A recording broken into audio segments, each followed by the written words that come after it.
Berjumpa lagi dalam permenungan kita, edisi Selasa, 13 September 2022, Pekan Biasa ke-24.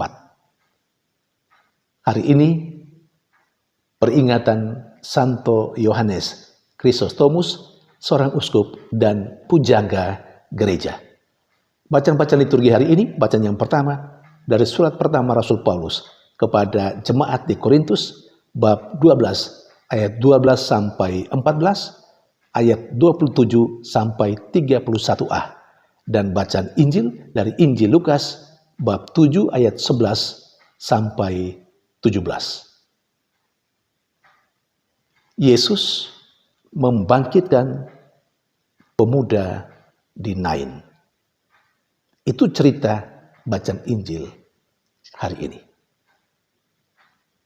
Aksi Yesus membangkitkan pemuda di Nain itu berangkat dari perjumpaan Yesus dengan sekelompok orang yang sedang mengusung peti jenazah. Jenazah dari seorang anak tunggal dari ibu yang sudah janda.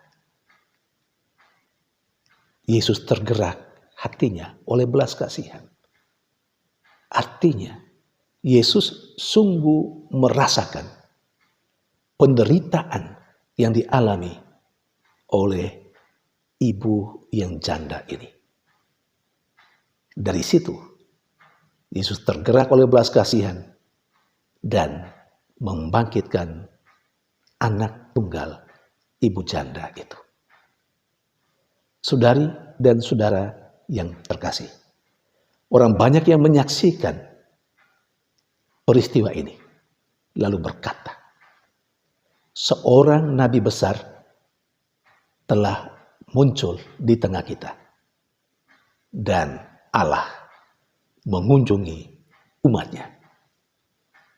Kata-kata ini harus dipahami bahwa kehadiran Yesus dengan aksi belas kasihnya telah menjadi tanda kehadiran Allah yang menyelamatkan secara khusus, yang telah menyelamatkan pemuda di Nain itu. Kata-kata itu berarti Yesus telah menjadi tanda kehadiran Allah yang datang mengunjungi umatnya, terutama umatnya yang sedang mengalami penderitaan dalam diri seorang janda. Apakah kita bisa berbuat seperti itu? Kalau kita bisa seperti itu, bagaimana caranya kita menjadi tanda kehadiran Allah yang menyelamatkan, tanda kehadiran Allah yang datang mengunjungi umatnya?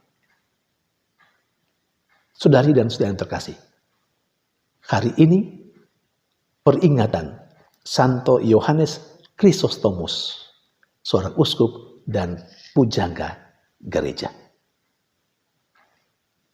Yohanes berasal dari keluarga yang cukup berada. Ayahnya adalah pejabat di istana kekaisaran pada saat itu. Yohanes menjadi imam, lalu kemudian menjadi uskup di Konstantinopel. Sebagai uskup, Yohanes dikenal dengan mulut emasnya, maka dia digelari Yohanes Chrysostomus. Yohanes yang bermulut emas karena khotbah-khotbahnya yang luar biasa. Dia berkhotbah tentang banyak hal, terutama dari mulut emasnya dia mengkritisi hidup yang koruptif dalam istana kekaisaran. Padahalnya ayahnya pejabat di sana. Dia juga bermulut emas karena dia memberikan kekuatan kepada umatnya. Dia mengkritisi orang-orang yang rakus mengumpulkan kekayaan, sementara melupakan penderitaan orang-orang lain. Saudari dan saudara yang terkasih, Yohanes Krisostomus menjadi salah satu dari manusia yang bisa menjadi seperti Yesus. Kehadirannya di tengah masyarakat atau umatnya dalam keuskupannya menjadi tanda kehadiran Allah yang menyelamatkan umatnya. Menjadi tanda kehadiran Allah yang datang mengunjungi umatnya. Terutama mereka yang mengalami ketidakadilan, mereka yang miskin. Saudari dan saudara yang terkasih, Yohanes Krisostomus, uskup dan pujangga gereja, salah satu dari antara kita sebagai manusia. Kalau beliau bisa, mestinya kita juga bisa. Beliau menjadi tanda kehadiran Allah yang menyelamatkan, tanda kehadiran Allah yang mengunjungi umatnya dengan segala kemampuan yang dia miliki, dengan segala anugerah yang dia miliki. Dia persembahkan itu untuk kemuliaan Allah dan untuk menyelamatkan umatnya. Seharusnya kita pun bisa, dan kita bisa menjadi tanda kehadiran Allah yang menyelamatkan, kehadiran Allah yang mengunjungi umatnya dengan anugerah-anugerah Allah yang ada pada kita.